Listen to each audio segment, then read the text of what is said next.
Assalamualaikum warahmatullahi wabarakatuh. Waalaikumsalam warahmatullahi wabarakatuh. Alhamdulillah wassalatu wassalamu ala Rasulillah Sayyidina Muhammad ibn Abdillah wa ala alihi wa sahbihi wa man wala wala hawla wala quwata illa billah ma ba'd.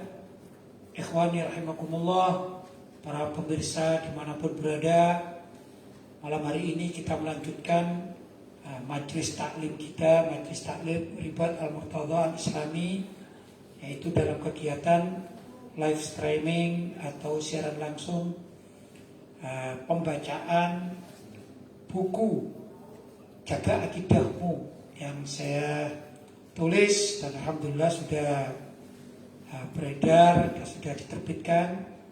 Mudah-mudahan bacaan dari buku ini, walaupun dalam fasal-fasalnya saya tidak bisa secara runtut itu, tapi kita pilihkan tema-tema yang memang saya kira memang perlu untuk kita belajar bersama. Namun itu termasuk dari salah satu bagian dari buku Jagalah Akidahmu. Malam hari ini kita akan membahas satu tema tentang masalah mukmin bermaksiat dan munafik yang berbuat baik. Tentu ini tadi komparasi, yaitu bagaimana sih hakikatnya kedudukannya seorang mukmin, tapi dia ini sering maksiat. Di sisi lain ada orang munafik tapi berbuat baik. Ini kan satu hal yang sama kontradiksinya. Dia mukmin, dia beriman kepada Allah SWT, tapi sering melanggar perintah Allah SWT. Apakah ini ada di dunia? Banyak terjadi, ya. Nah, kemudian sisi lain ada orang munafik. Yang namanya munafik itu tidak percaya dengan salah satunya tidak percaya dengan syariat Islam, ya. Salah satunya itu. Orang munafik itu hukumnya hampir sama dengan orang kafir, yaitu mengingkari agama. Cuman kalau orang kafir itu biasanya terang-terangan, kalau munafik itu sembunyi-sembunyi. Cuman di sisi kemasyarakatan ada juga di antara orang-orang kafir bahkan atau juga munafik itu yang senang berbuat baik. Cuma tidak beriman kepada Allah, tidak beriman kepada Rasulullah SAW, menentang syariat Allah. Hanya kemasyarakatannya menjadi baik. Ya itu apa ya? Secara pribadi dia personalianya itu baik, cuman keyakinannya rusak. Bagaimana kita mencermati kehidupan semacam demikian ini? Itu tentu ada pembahasan tersendiri dalam dunia Islam. Karena itu mari kita lanjutkan pembahasan sebagaimana jadi saya sampaikan dengan tema mukmin bermaksiat dan munafik berbuat baik. Ini jadi komparasinya bagaimana? Silakan. Bismillahirrahmanirrahim. Mukmin bermaksiat versus munafik berbuat baik. Imam Ibnu Al-Jauzi rahimahullah berkata, ketahuilah bahwa hamba yang beriman itu meskipun dirinya sering mentaati setan, namun hakikat hatinya itu tidak akan ridho. Perumpamaannya adalah seperti orang yang terjatuh ke dalam kotoran najis, sedangkan di depannya ada kolam air yang suci. Maka hakikat hatinya itu bersama air, meskipun dirinya di dalam kotoran najis. Seperti itulah yang sering menyebabkan dirinya untuk bertobat membersihkan diri dari maksiat. Karena asalnya adalah bahwa Allah memperlakukan para hamba menurut keyakinan hati mereka, sebagaimana sabda Nabi Muhammad SAW, sesungguhnya Allah tidak melihat kepada bentukmu, tetapi Dia melihat kepada hatimu. Dalam hadis. Mau terlanjut? Saya terangkan dulu ya, sedikit-sedikit bacanya. Jadi di dalam bab ini ya, bahwa orang itu kalau dia tercatat sebagai orang mukmin dalam artian muslim, yaitu sebenarnya di dalam hatinya itu sudah bagus, karena dia Islam atau taat dalam perintah untuk membaca syahadat asyhadu alla ilaha illallah wa anna muhammadan rasulullah. Ya, jadi orang yang mukmin itu hakikatnya baik. Kalaupun dia ini bermaksiat, maka maksiatnya ini adalah satu hal yang lain. Tapi secara secara utuh seorang muslim atau mukmin ini baik. Dan setiap orang yang muslim, maksudnya mukmin, maka dia bakalan masuk surga selagi meninggalnya juga dalam keadaan beriman. Begitu. Jadi ini satu poin, istilahnya, kalau ada orang ingin, misalnya ingin belanja, misalnya orang ingin belanja apa saja lah ya, benda itu, maka yang harus dipunyai dulu adalah uang, kan begitu kan? Ya, modal utamanya adalah uang. Entah itu uang berupa uang tunai atau juga uang berupa uang yang ada di ATM misalnya. Yang penting orang yang namanya mau belanja, maka modal utama adalah uang. Punya uang dia bisa belanja. Kalau tidak punya uang, nggak usah ayal untuk bisa belanja. Ya, kecuali hutang kan gitu. Tapi kita bicara normal. Sesungguhnya orang yang mukmin atau muslim itu modalnya sudah dapat untuk masuk surga. Ibarat apa tadi? Orang itu mau belanja, punya uang, ya sudah. Adapun dapat berapa, misalnya kalau dia semakin banyak uangnya, ya belanjanya semakin banyak, kan begitu ya. Ada orang punya uang 1 juta, dengan ada orang punya uang atau modalnya cuma 100.000. Tentu belanja yang akan dibeli, bahkan kualitasnya juga lebih baik yang mempunyai uang 100 juta daripada hanya 100.000, kan begitu logikanya. Ya, demikian juga orang yang beriman, maka modal utama untuk masuk surga ini sudah punya dia. Begitu ya.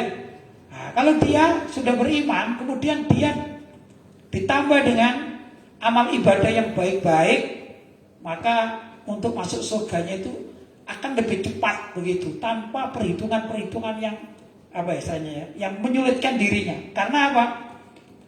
Bekal untuk masuk surga itu sudah ada. Kedua, amalan ibadahnya sudah baik. Begitu. Ya, mulai misalnya amal ibadah itu ya sholatnya bagus, misalnya ya, atau puasanya juga bagus dilaksanakan, dia juga pergi haji, zakatnya dipenuhi, kan begitu. Maka ini tentu untuk masuk ke dalam surga dan mempunyai kedudukan di surga yang tinggi itu, ini sangat mumpuni, itu sangat memungkinkan. Karena apa? Modal utama iman sudah punya. Ya, tapi kalau orang tidak punya iman, kafir misalnya, munafik misalnya, mau berandai-andai bagaimana? Iman aja tidak punya. Itu ibarat orang ingin belanja nggak punya duit sama sekali, mau hutang nggak punya kenalan, terus mau dari mana?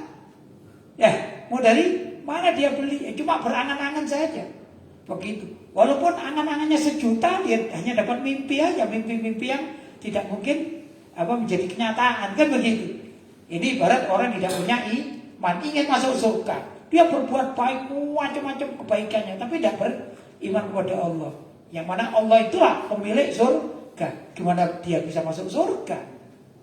Jelas ya? Begitu, lanjut. Dalam hadis ini terdapat kesimpulan yang baik, yaitu bahwa orang munafik sekalipun ia menyebut kalimat tauhid dengan lisan, namun hakikat hatinya itu tidak akan ridho, maka ia pun tidak diberi pahala pada hari kiamat atas pengakuan dengan lisannya itu. Demikian pula orang mukmin yang melakukan maksiat sekalipun terus-menerus, namun jika hatinya tidak ridho atas perbuatannya, maka ia selalu berharap agar tidak dihukum oleh Allah. Ibnu Al-Jauzi. Ya, jadi tadi sebagaimana saya gambarkan, orang yang tidak beriman, walaupun dia beramal ibadah, beramal kesalehan di dalam dunia ini yang buahnya, dia punya uang misalnya 1 miliar disumbangkan kepada fuqara dan masakin, tapi orangnya tidak beriman. Ya, itu dalam bahasa Arabnya dikatakan habaan mansura. Dia ini habaan mansura, percuma saja. Dia berbuat baik dan dia ingin masuk surga, tapi dia tidak beriman kepada pemilik surga. Sama saja dengan bohong, gitu ya. Itu kalau orang tidak beriman, termasuk juga munafik. Sedangkan orang yang beriman, sekalipun dia ini ahli maksiat, sekalipun maksiatnya banyak, ya, mungkin ibadahnya cuma 10%, maksiatnya berapa? 90% misalnya. Tapi kalau ditanya, kamu beriman tidak kepada Allah SWT? Iya, saya beriman. Terus bagaimana dengan kelanjutanmu gitu ya? Kelanjutanmu, kamu ingin masuk surga tapi kamu bermaksiat. Kemudian orang ini mengatakan, iya, saya ini memang kepingin masuk surga, cuma saya belum mampu untuk apa? Belum mampu untuk mencegah kemaksiatan saya ini. Tapi kamu berharap ya masuk surga? Ya pasti berharap. Kenapa demikian? Ya karena surga itu milik Tuhanku. Oh jadi Tuhanmu adalah Allah? Iya, Tuhanku adalah Allah pemilik surga. Jadi saya tetap berharap. Nah, harapan sebagai seorang yang beriman ini sangat memungkinkan untuk ditolong oleh Allah SWT, diberi kemudahan untuk masuk surga. Ya, terutama bila mana dia setelah maksiat itu menyesali. Dan kebanyakan orang yang beriman, orang mukmin, kalau maksiat itu dia tidak bangga, begitu ya. Tapi dia menyesal, aku gak bisa berhenti sih. Aku begini, pingin aku itu berhenti, pingin aku lebih baik lagi, tapi belum mampu misalnya. Ya, itu apa? Namanya kondisi orang yang beriman. Begitu kurang lebih ya. Lanjut. Dengan demikian, yang keras bisa ya. dengan demikian, setiap kita melihat ada orang yang secara zahir benar-benar beriman kepada Allah, namun perilakunya masih sering bermaksiat melanggar syariat, maka selain kita harus secara kontinu untuk mengajaknya agar kembali ke jalan yang lurus, maka sudah seharusnya kita juga mendoakannya agar ia mendapat petunjuk dari Allah sehingga ia segera keluar dari lubang kemaksiatannya. Ya begitulah. Jadi kalau kita melihat orang yang senang maksiat padahal beriman, dia beriman kepada Allah, dia muslim ya, cuman seringkali terlibat dalam kemaksiatan, maka hendaklah kita mengajak orang tersebut untuk sering-sering ya, mengajak sering-sering, ayo bertobat, ayo kembali kepada Allah, ayo kita meninggalkan kemaksiatan dan lain sebagainya. Mudah-mudahan dengan demikian orang tersebut sedikit demi sedikit akan meninggalkan kemaksiatannya itu. Itu harapan kita ya. Dan ini adalah tugas kita sebagai umat Islam. Kenapa? Orang itu sudah punya modal yang baik, yaitu iman kepada Allah ya, atau iman kepada pemilik surga dan pemilik neraka. Agar kita dimasukkan surga dan tidak dimasukkan neraka, maka kita harus mengajak orang tersebut, ayo sama-sama dengan aku ya, kita mencari surga. Kita perlu untuk bertobat kepada Allah SWT. Begitulah kurang lebih. Lanjut. Berbeda jika ada seseorang yang memiliki sifat kemunafikan atau kekafiran, yang hatinya benar-benar ingkar terhadap syariat Islam, maka sekeras dan segencar apapun usaha yang kita lakukan untuk memberitahu kepadanya tentang hakikat kebenaran syariat Islam, hanya kemungkinan kecil saja ia akan dapat menerimanya lantas beriman kepada Allah. Ya, kalau orang itu memang munafik, apalagi kafir, sudah jelas-jelas kafir ya, walaupun dia berbuat baik dalam kesehariannya kepada sesama orang, tapi karena dia ini hatinya kafir, hatinya munafik, jadi sulit untuk apa? Diajak bertobat itu sulit, diajak masuk Islam juga sulit. Kenapa? Hatinya sebenarnya tertutup. Walaupun dia itu berbuat baik kepada sesamanya, tapi sesungguhnya hati orang ini buruk, jahat, buruk kepada siapa? Kepada pencipta ini, makhluk, dan termasuk kawan-kawan dia ini ya. Orang-orang kafir yang lainnya, bahkan semua manusia ini kan ciptaan Allah. Dia berbuat baik kepada ciptaan Allah, tapi tidak mau beriman kepada sang pencipta. Ini jahat sebenarnya ya. Walaupun secara zahir dia ini pendiam misalnya, dia tidak mengganggu tetangganya misalnya, ini sesungguhnya dia ini jahat. Jahatnya apa? Karena dia tidak beriman kepada Allah dan tidak beriman kepada Rasulullah Nabi Muhammad Sallallahu Alaihi Wasallam. Begitu. Lanjut. Pelan-pelan saja baca, bisa ya.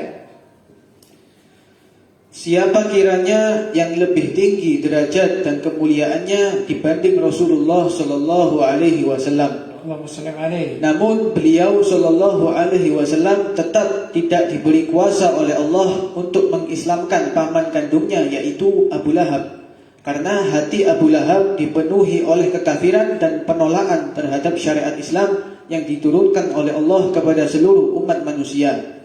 Ya, jadi masalah masuk Islam atau tidak masuk Islam itu adalah faktor hidayah dari Allah Subhanahu wa taala. Ya.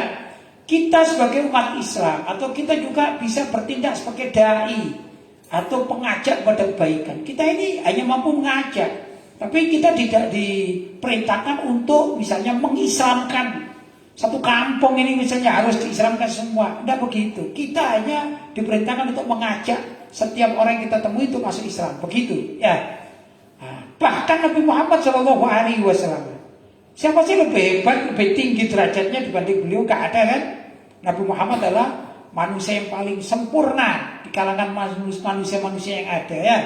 Dan beliau ini sebagai dai itu menyampaikan atau mubaligh. Karena dikatakan wa ma 'alal rasuli illal balagh, tidaklah diperintahkan kepada para rasul itu kecuali hanyalah untuk menyampaikan. Hanya menyampaikan, berdakwah, menyampaikan. Tidak dituntut apakah kamu berhasil atau tidak berhasil, tidak dituntut begitu.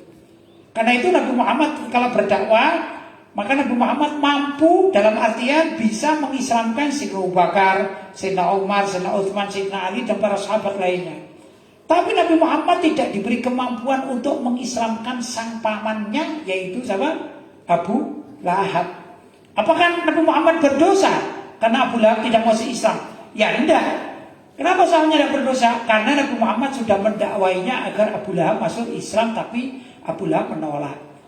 Penolakan dari Abu Lahab itu tidak menyebabkan Nabi menjadi berdosa, tidak. Ya. Dan itu juga bukan berarti Nabi Muhammad dikatakan tidak berhasil, tidak begitu. Nabi Muhammad sangat berhasil, yaitu apa? Menyampaikan wahyu ilahi, gitu ya, syariat Islam. Sudah berhasil. Buktinya keberhasilan Nabi Muhammad itu syariat Islam sampai kepada kita. Itulah keberhasilan Nabi Muhammad SAW. Gak bisa dinilai satu persatu ya. Nah, itu Abu Lahab gak masuk Islam berarti dakwahmu gak berhasil. Tidak begitu dakwah itu. Dakwah itu adalah menyampaikan kebaikan. Paham ya? Baik, lanjut. Kewajiban beliau sallallahu alaihi wasallam dalam berdakwah tidak pernah kendor sedikit pun.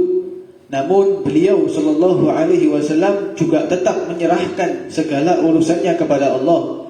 Karena Allah juga telah memberitahu kepada beliau sallallahu alaihi wasallam, sesungguhnya engkau wahai Muhammad tidak akan mampu memberi hidayah kepada orang yang engkau cintai. Akan tetapi Allah lah yang akan memberi hidayah kepada siapa saja yang Dia kehendaki. Ini dari ayat innaka lan tahdi man ahbabta walakinnallaha yahdi man yasha. Nah, jadi Nabi Muhammad dengan segala macam yang beliau laksanakan, beliau perjuangkan, itu sudah termasuk keberhasilan Nabi Muhammad SAW. Karena memang tuntutannya bukan untuk berhasil mengislamkan berapa orang, bukan begitu tuntutannya. Tapi tuntutannya adalah menyampaikan risalah ilahi, risalah Allah SWT, syariat Islam. Ya. Dan Nabi Muhammad tidak diberi kemampuan dalam arti memberi hidayah kepada orang lain, gitu ya. Sehingga Allah SWT berfirman, innaka lan tahdi man ahbabta. Sesungguhnya engkau tidak akan mampu memberi hidayah orang yang engkau cintai. Misalnya seperti siapa? Abu Lahab misalnya, namanya paman, ya. Walakin Allah yahdi man yasha. Tapi Allah lah yang akan memberi hidayah kepada orang-orang yang dikehendaki. Di antara paman Nabi Muhammad yang masuk Islam yaitu Sayyidina Hamzah. Nah, ini kan luar biasa ya. Sayyidina Abbas juga luar biasa. Tapi yang tidak masuk Islam adalah siapa? Abu Lahab, begitu. Adapun yang khilaf bainal ulama, apakah paman Nabi yang berikut ini masuk Islam atau tidak masuk Islam, itu adalah Abu Thalib. Sebagian ulama mengatakan sudah masuk Islam dengan berbagai macam yang sudah diuraikan oleh para ulama. Ya, ada pendapat mengatakan sebab pamanda Rasulullah bernama Abu Thalib masuk Islam, ya. Tapi sebagian mengatakan belum masuk Islam. Jadi begitulah orang-orang yang dicintai oleh Nabi namanya juga paman, ya, keluarga. Kita pun kan demikian. Kita ini kan punya paman-paman juga. Bahkan kadang-kadang paman kita itu galak kepada kita kadang-kadang. Tapi namanya juga paman, ya dah. Tiap hari ya ketemu lagi, nggak bisa gitu kan? Ya sudah, namanya paman ya kita pasrah. Kadang-kadang begitu ya. Nah, tapi suatu saat kita pun jadi paman bagi ponakan-ponakan kita, betul ya? Kita ini suatu saat tumbuh dewasa, saudara-saudara kita menikah, kemudian saudara-saudara kita punya anak, maka kita akan dipanggil paman. Tergantung kita. Kita sebagai paman yang baik untuk keponakan, ya dah. Atau seperti naudzubillah, seperti sifatnya Abu Lahab memusuhi ponakannya, naudzubillah min dzalik. Mudah-mudahan kita menjadi paman-paman yang baik dan mendukung setiap gerakan kebaikan dari anak dan keponakannya. Selagi mereka berbuat baik, kita dukung, begitu ya semestinya. Ya mudah-mudahan bacaan ini sangat mengena dan kita tahu bahwasanya harapan bagi kita semua, kita ini tetap diperintahkan untuk ikut berdakwah, tapi tidak dituntut untuk berhasilnya bagaimana. Tapi sampaikanlah kebenaran. Kebenaran syariat sampaikan. Apapun yang terjadi, sampaikan kebenaran syariat. Begitu ya. Dan banyak syariat itu bisa terdiri dari ayat-ayat Al-Quran, hadis-hadis Nabi Muhammad SAW, atau hasil ijtihad para ulama salaf berupa hukum fikih misalnya, ya, atau juga nasihat-nasihat dan lain sebagainya. Lanjut. Sudah selesai? Baik. Mudah-mudahan yang kita baca ada manfaatnya. Dan sekarang sudah masuk waktu kita ini pada sesi kedua. Dan terutama kita berada pada malam berapa? 16 Ramadan ya? 15 Ramadan atau 16 Ramadan? Masuk malam 16 Ramadan ya. Ini malam hari berarti sudah masuk 16 Ramadan. Pertengahan bulan Ramadan yang kedua. Dari 10 hari pertama kemudian 10 hari kedua ya. Mudah-mudahan kita mendapatkan maghfirah dari Allah Subhanahu wa taala. Silakan kalau ada pertanyaan. Alhamdulillah Pak Kiai, pertanyaan sudah sampai kepada kami. Langsung saja saya bacakan pertanyaan tersebut. Baik. Assalamualaikum warahmatullahi wabarakatuh. Waalaikumsalam warahmatullahi wabarakatuh. Pak Kiai, thariqahnya Abuya As-Sayyid Muhammad Al-Maliki apa nggih? Saya ingin niru beliau. Thariqah itu dalam dunia tasawuf ya, thariqat. Orang Jawa mengatakan tarekat gitu ya, tarekat apa? Kita pernah dengar namanya tarekat Naqsyabandi, tarekat Tijani, tarekat dan lain sebagainya gitu ya. Yang ingin ditanyakan tarekatnya Abuya itu apa? Abuya Sayyid Muhammad bin Alwi Al-Maliki, guru saya. Ini beliau ya. Nah, kebetulan sekali hari ini kami ya, murid-murid Abuya Maliki mayoritas ini di hari Ahad ini seperti tadi kita juga mengadakan haul ke berapa?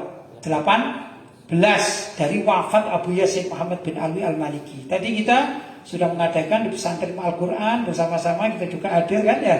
Nah, itu pertanda bahwa kita mudah-mudahan dicatat sebagai pecinta beliau untuk seterusnya ya. Dan pengidola beliau.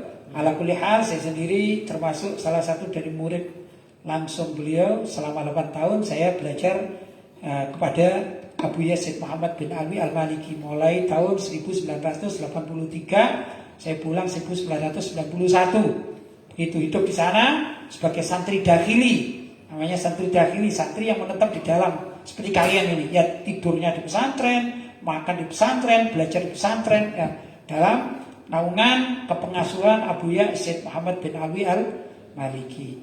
Beliau 18 tahun yang lampau beliau wafat. Dan hari ini, pada tepat hari ini yaitu 15 Ramadan ya, itu beliau wafat begitu ya. Maka sekarang pun banyak di masyarakat mengatakan haul. Hal itu mengingat kebaikan-kebaikan beliau Abuya Sayyid Muhammad bin Al-Maliki dalam rangka memperingati wafat beliau yang keberapa tadi? 18. Karena juga dalam perintah hadis dikatakan uzkuru mahasina mautakum. Sebutkanlah kebaikan-kebaikan mayit kalian. Walaupun Abuya sudah 18 tahun yang lampau wafatnya, tetap saja namanya mayit. Kita diperintahkan untuk mengenang jasa-jasa beliau, begitu ya. Alhamdulillah, saya banyak kenang-kenangan ya. Sebelum tadi saya jawab pertanyaannya, ya saya ingin juga bernostalgia sedikit dengan beliau, hidup bersama beliau. Saya dulu di Mekah ini termasuk orang yang ahli khidmat ya. Saya juga belajar, tetap di kelas-kelas belajar, di kelas yang diajar beliau juga belajar, di kelas yang diajarkan masyayikh juga belajar. Tapi kalau bisa dikatakan frekuensi saya untuk berkhidmat kepada beliau, khususnya pada pribadi beliau ini, saya katakan 60% saya khidmat kepada beliau. Antara lain, saya juga termasuk orang yang diperintahkan untuk menulis risalah-risalah beliau sampai karangan-karangan beliau. Jadi di sana itu ada namanya katib. Ya, katib itu penulis. Ya mungkin kalau lebih tepat dikatakan sekretaris gitu ya, kalau kita mengatakan ya. Hanya bedanya kalau zaman sekarang itu seorang sekretaris biasanya membawa laptop kan begitu ya. Nah, terus mengetik apa yang diinginkan oleh dalam kutip juragannya ya, dalam kutip ya. Tapi kalau guru ya gurunya kan gitu, apa yang diinginkan itu pakai alat laptop, komputer, handphone kan gitu. Zaman itu saya di sana belum musimnya kitanya, belum waktunya ada itu. Jadi kita ini menulis, saya belajar khot itu ya tulisan Arab yang bagus, begitu ya, itu khot namanya. Alhamdulillah tulisan saya diterima oleh beliau dan dikatakan tulisan saya termasuk kategori yang bagus sehingga diterima kriterianya. Nah itu kita dulu diberi buku buku putih atau buku bergaris itu, buku tulis rata-rata tebelnya segini, rata-rata tebelnya ya, atau mungkin tadi berapa 250 halaman gitu. Nah ini kita tulisi pakai bahasa Arab. Nah itu karangan-karangan beliau. Pertama begini, tulisan asli beliau itu memang tulisan Saudi asli gitu. Jadi ada khas, orang tulisan Saudi itu ada khasnya. Seperti mungkin kalau kita di Indonesia ini pernah dengar sebagian dokter itu tulisannya jelek lah, nggak bisa dibaca oleh orang umum. Ya, tapi di kalangan mereka ya biasa saja, dipahami gitu ya, ada kode-kode tersendiri gitu. Paham? Nah, Abu Yasin Muhammad Ali Al-Maliki itu sering menulis di kertas-kertas pemikiran beliau, pemahaman beliau itu ditulis di kertas-kertas. Kemudian kita katib-katibnya ini atau para penulis ini diperintahkan untuk menulis dengan khot yang bagus. Nah, itu dulu kita menulisnya dengan khot naskhi, gitu. Nah, kalau saya menulis sudah selesai buku seperti demikian ini, saya nggak lupa. Saya selama 5 tahun itu tiap hari menulis. Kalau dikumpulkan barangkali begini ya, barangkali tulisan saya itu ya sudah berbuku-buku selesai dikumpulkan gitu. Itu punya saya sendiri, belum rekan saya yang lain. Jadi Abuya itu karya tulis Abuya yang sekarang dicetak namanya makhtutotnya. Makhtutot itu transkrip, bukan transkrip, apa namanya? Yang belum dicetaknya ya. Itu tulisan kami ini, murid-murid Abuya yang memang punya tulisan bagus. Khotnya bagus, begitu. Alhamdulillah ada satu kitab yang saya masih ingat, namanya kitab yang fenomenal, yaitu kitab Mafahim Yajibu Antusohah. Nah, itu dari Mafahim yang di masa saya dicetak, masih banyak penambahan terus revisi. Saya punya andil di dalam tulisan kitab Mafahim Yajibu Antusohah, begitu. Saya masih ingat termasuk ada bab namanya Bainal Khaliq wal Makhluk. Nah, itu salah satu yang saya ingat dulu saya nulis itu. Ya. Artinya begini, saya alhamdulillah termasuk di Abu Yasin Muhammad Al-Maliki ini juga sebagai orang yang setiap hari berinteraksi dengan beliau dalam dunia keilmuan. Nah, gitu ya. Itu karya tulis. Itu pertama. Yang kedua, saya juga sering membantu beliau di perbantukan ini. Beliau mempunyai dapur namanya. Dapur itu dapur yang ada di pesantren milik beliau pribadi, bukan milik santri. Jadi beliau dengan keluarga beliau, tentu hidup dengan keluarga beliau, tentu ada dapur keluarga, kan ada itu ya. Kemudian juga para santri punya dapur umum, gitu ya. Untuk makan santri ada yang pemasaknya, mau sarapan misalnya, makan siang, makan malam itu ada. Tapi Abu Yam juga punya dapur khusus yang tempatnya di tempat dekat kantor Abuya, yang kantornya itu sekaligus menjadi kamar beliau kalau beliau sedang ada di pesantren. Di dekat itu ada dapurnya. Saya termasuk aktivis dapur dari milik beliau yang khusus itu ya. Tugas saya antara lain bergantian dengan kawan, yaitu membuat teh untuk beliau atau sarapan beliau, masih juga membuatkan kopi beliau, begitu ya. Ini salah satu juga aktivitas saya tatkala di Mekah. Kemudian ada dapur yang kita tadi bersama-sama para santri itu dipergunakan untuk menyuguhi tamu-tamu yang datang. Kalau di Medina tamunya Abuya tidak begitu banyak. Di Medina ini kurang lebih, ya kalau Abuya lagi di Medina berdakwah atau di tempat kita, Abuya punya 2 pesantren, satu pusat yaitu di Mekah, yang 2 cabang yaitu di Madinah. Saya termasuk menempati 3 tahun yang di cabang itu. di awal-awal. Nah itu kalau Abuya datang ke Medina, saya pun termasuk bertugas membuatkan teh sama kopi untuk para tamu yang hadir. Begitu menyuguhkan begitu. Alhamdulillah selama 3 tahun. Ya, waktu saya di Medina, saya belum ada kewajiban untuk menjadi khotot atau penulis Abuya tadi, khatib Abuya belum. Begitu pindah ke Mekah, Abuya tahu tulisan saya baik, maka saya diangkat menjadi khatib atau khotot di sana. Begitu ya. Jadi double.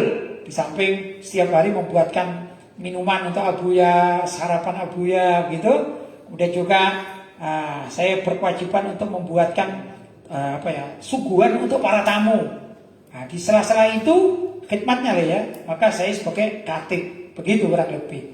Adapun saya mengikuti pelajaran di kelas ya pasti gitu ya, karena ada pelajaran di kelas.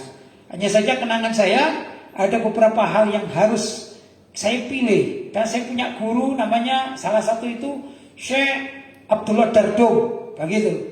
Beliau itu pernah menasihatkan pada kita katanya qaddimil khidmat ala ta'allum. Dulukan berkhidmat kalau waktunya bertabrakan dengan ta'allum, belajar gitu. Ya, masuk kelas atau berkhidmat. Kalau waktunya nggak bisa dipilih, dulukan khidmat. Dulu khidmat. Maka saya pernah terjadi itu di masa Abuya mengajar di aula bersama-sama masyarakat itu tiap hari itu. Saya ini ditugaskan tidak bawa kitab. Teman-teman saya bawa kitab untuk mengaji. Kata orang Jawa ngasahi gitu ya, atau menerjemahkan atau memahami. Saya justru diperintahkan oleh Abuya untuk apa? Membuat kopi untuk beliau, dan beliau itu cangkirnya kecil gitu. Setiap kali ya, setiap kali beliau minta minum, habis ngajar, habis menerangkan, beliau ngasih kode sama saya, tik-tik begitu, berarti cangkirnya gak besar gini, kecil. Saya harus maju ke depan untuk ngisi cangkir Abuya itu. Itu kurang lebih 3 tahun saya lakukan. Jadi kawan-kawan saya sedang belajar dengan bukunya, tapi saya belajar dengan membawa termos sama cangkirnya Abuya. Alhamdulillah itu barokah. Dan saya juga menyuguhkan kepada tamu-tamu khusus. Maka biasanya tamu-tamu sekeliling Abuya itu para wali-wali ya, para ulama-ulama gitu. Maka mereka ini mendoakan, jazakallah ya waladi gitu, jazakallah ya waladi, jazakallah khairan. Semoga engkau Allah memberikan kebaikan bagimu. Saya jawabnya amin. Setiap orang mendoakan, lalu saya katakan amin. Ternyata subhanallah itu doa-doa. Di samping tentu guru kita bersama, guru Abuya yaitu Abuya Said Muhammad bin Al-Maliki. Ternyata tamu-tamu itu membawa berkah. Karena doanya apa? Barakallah lak gitu ya. Barakallah fik. Kadang-kadang semoga Allah memberikan keberkahan bagimu, atau jazakallah khairan, semoga Allah memberikan kebaikan. Ternyata itu doa-doa yang sangat manjur itu. Wah, alhamdulillah saya didoakan banyak orang, tamu-tamu dari mana-mana. Begitulah itu kenang-kenangan saya dengan Abuya Said Muhammad bin Al-Maliki dalam rangka haul ya. Walaupun ini kita dalam diskusi kita atau dialog kita tidak terkait dengan haul Abuya, tapi bolehlah saya menceritakan nostalgia saya dengan beliau ya, demi mengingat Abuya Said Muhammad bin Al-Maliki, karena beliaulah yang sejatinya membesarkan saya, atau dalam artian menjadikan saya sebagai orang yang mengerti. Itu tiada lain adalah pendidikan dari Abuya Said Muhammad bin Al-Maliki. Tadi pertanyaannya gimana? Thariqat Abuya. Begini, Abuya itu mengajarkan kita thariqatnya kepada murid-muridnya ya. Ad-da'wah wa tarbiyah wa ta'lim. Itu thariqat yang diajarkan kepada kami. Apa ad-da'wah? Ya, kita berdakwah. Alhamdulillah saya juga sekarang berdakwah. Walaupun sedikit apa yang saya miliki saya sampaikan pada masyarakat, namanya ad-dakwah. Seperti pengajian ini namanya dakwah kan? Ya, itu. Ad-dakwah wa tarbiyah. Apa tarbiyah? Yaitu mendidik santri. Alhamdulillah ada kalian nih para santri, namanya saya mendidik kalian. Dari mulai kalian tidak mengerti apa itu, mulai dari pendidikan yang bersifat keilmuan, juga pendidikan akhlak. Nah, ini saya akan mendidik. Ya, namanya apa? Ad-dakwah wa tarbiyah. Wa ta'lim yaitu mengajar kitab. Saya juga mengajar. Antara lain mengajar kitab Al-Azkar misalnya, ya, Riyadhus Shalihin, Tahqiqul Amal. Kemudian juga karena banyak ilmu yang ingin saya sampaikan kepada masyarakat, saya tulis. Nah, tulis ini juga taklim. Mengajar masyarakat dengan tulisan ini juga taklim. Jadi saya berharap mudah-mudahan ini diakui oleh Abuya sebagai wasiat Abuya yang telah sedikit saya laksanakan. Apa itu? Ad-dakwah wat tarbiyah wat ta'lim. Itulah toreko yang diajarkan kepada kami-kami ini. Kemudian kalau ditanya apakah Abuya itu tidak ikut Naksabandi, misalnya ya, toreko Naksabandiyah, Abuya itu punya silsilah kepada Imam Naksabandi, itu punya Abuya. Jadi ya, apakah Abuya punya termasuk mengamalkan toreko Tijani? Iya, Abuya punya. Sanad silsilah sanad punya. Apakah Abuya itu punya misalnya torekot Idrisiyah? Iya. Jadi Abuya itu kaya dengan sanad-sanad, dan itu yang termasuk dikumpulkan oleh Abuya Maliki. Tapi beliau mengajarkan kepada murid-muridnya bukan dengan torekot-torekot itu. Beliau mengajarkan kepada murid-muridnya adalah ad-dakwah wat tarbiyah wat ta'lim. Maka murid-muridnya mayoritas murid-muridnya itu adalah mengamalkan ad-dakwah, itu berdakwah, ya. Kemudian wat tarbiyah yaitu mengajar atau membuka tempat pendidikan seperti pesantren, sekolah, ya, sekolah-sekolah Islam, ya. Wat ta'lim juga mengajarkan kitab, begitu. Ini yang diajarkan kepada kami-kami. Karena itu kalau saya pribadi ditanya, saya pribadi, kamu tahu enggak gitu ya, torekot yang seperti Naksabandi atau Idrisi atau apa itu yang dilakukan oleh Abuya apa? Saya bilang saya enggak tahu. Mohon maaf, saya enggak tahu karena tidak pernah mencermati itu. Terus kamu gimana? Kamu ikut Abuya? Karena Abuya mengajarkan ad-dakwah wat tarbiyah wat ta'lim, itu yang kita yakini. Karena di dalam kitab Thariqat Mu'tabarah, ya namanya Thariqat itu banyak, ada yang Mu'tabarah, maksudnya Thariqat yang kebenarnya diakui oleh dunia Islam. Itu ada namanya Thariqat Qiraatil Kutub. Thariqat Qiraatil Kutub apa? Tarekat membaca kitab-kitab salaf. Seperti ulama-ulama, kiai-kiai yang ada di pondok-pondok pesantren, itu tidak semuanya sempat ikut Naksabandi misalnya, Tijani misalnya, Syadzili misalnya, tidak sempat mereka. Kenapa? Mereka sibuk untuk mengajar kitab. Apalagi kalau di Jawa itu ada namanya kitab diasai, ya, diterjemahkan dengan tulisan-tulisan pegon. Wah, itu membutuhkan waktu, menghabiskan waktu. Maka tidak sempat kiai-kiai itu untuk ikut torekot-torekot sebagainya begitu. Apakah mereka tidak bertorekot? Nah itulah torekotnya, namanya torekot apa namanya? Torekot Qiraatul Kutub, yaitu membaca kitab. Jadi sah-sah saja torekot semacam itu, dan ini juga termasuk torekot Mu'tabarah. Jelas ya? Masih ada? Lanjut. Assalamualaikum warahmatullahi wabarakatuh. Waalaikumsalam warahmatullahi wabarakatuh. Pak Kiai, saya orang penuh dosa, maksiat, tobat lagi, maksiat lagi, tobat lagi, maksiat lagi, tobat lagi, maksiat lagi. Apakah tobat saya diterima Pak Kiai? Dia ya maksiat, ya tobat, maksiat lagi, tobat lagi, maksiat lagi, tobat lagi, begitu ya. Kata orang, istilahnya ini orang yang sedang STMJ. Tahu tak STMJ? S itu sholat, maksudnya berbuat baik. Sholat itu ibarat berbuat baik, ibadah ya. Sholat ST terus, maksudnya rutin dia sholat. Ya. M maksiat, STM maksiat, M-nya itu. J itu jalan. Jadi sholat terus, maksiat jalan gitunya. Sama-sama lancar gitu ya. Sama-sama lancar. Gimana itu? Bikin tobat, tapi kok gak bisa sih? Balik lagi, tobat lagi, kembali lagi. Begini ya, selagi dalam jiwanya, dalam hatinya itu masih ingin tobat terus, ya apapun yang dilakukan, tetap ini artinya kalau ingat itu, waduh saya akan tobat, saya akan tobat itu adalah suatu kebaikan. Paham ya? Maka suatu saat dia ini akan datang pada satu titik yang insya Allah akan merubah semua perilakunya menjadi perilaku yang baik. Begitu ya. Karena itu bagi para pendosa. Kenapa sih dikatakan tempat keranda itu pendosa? Karena apalagi di Indonesia kan, itu istilah Indonesia kan pendosa ya. Karena orang Indonesia itu lebih banyak berdosa daripada dia berbuat baik. Maka dikatakan pendosa. Orang yang banyak dosa. Begitu. Maka keranda dikatakan pendosa atau pendosa. Nah, Kebanyakan orang kita ini ya memang banyak berbuat maksiat, tapi selagi masih mau bertobat, kapanpun dia bermaksiat kemudian esoknya dia bertobat lagi itu adalah satu kebaikan. Ya, bukan maksiatnya yang baik, tapi bertobatnya itu yang dihitung kebaikan. Karena itu tetap saja kita jangan sampai tidak bertobat. Sebesar apapun maksiat yang kita lakukan, jangan sampai tidak bertobat. Ya, begitulah kurang lebih, sehingga kita insya Allah menjadi orang-orang yang dicintai oleh Allah karena senang bertobat. Begitu ya. Kenapa? Orang yang bertobat itu mengucapkan astagfirullahaladzim misalnya, atau hatinya yang bertobat, hatinya yang mengatakan itu ya. Jadi berarti dia masih nyambung pada Allah. Orang yang terus minta, ini sangat dicintai oleh Allah.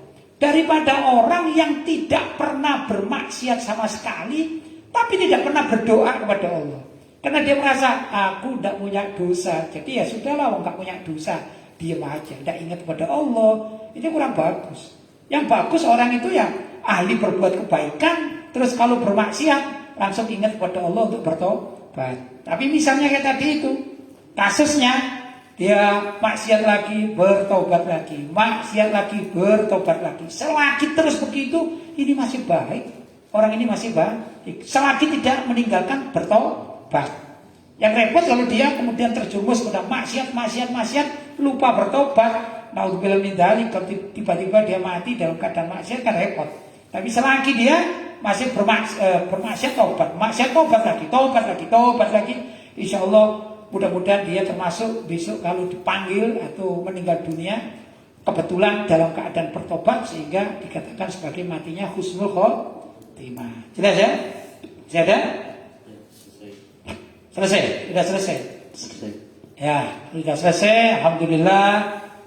Malam hari ini kita sudah membahas beberapa tema. Mudah-mudahan ada manfaatnya. Mudah-mudahan kita dijadikan orang yang ahli bertobat. Terutama kita sekarang berada pada 10 hari kedua di bulan suci Ramadan. Mudah-mudahan Allah menurunkan maghfirah, ampunan kepada kita, baik terhadap dosa yang kita lakukan secara sengaja maupun tidak sengaja, yang lupa maupun yang masih ingat, yang kecil maupun dosa besar, segala macam dosa kesalahan kita mudah-mudahan diampuni oleh Allah SWT. Terutama kita hadir dari majlis di dalam majlis taklim ini, mudah-mudahan ini termasuk perantara bagi Allah untuk mengampuni dosa-dosa kita. Allahumma amin. Barangkali itu yang dapat saya sampaikan. Hadza ma aqulu lakum wa la'fu minkum. Wassalamualaikum warahmatullahi wabarakatuh. Waalaikumsalam warahmatullahi wabarakatuh.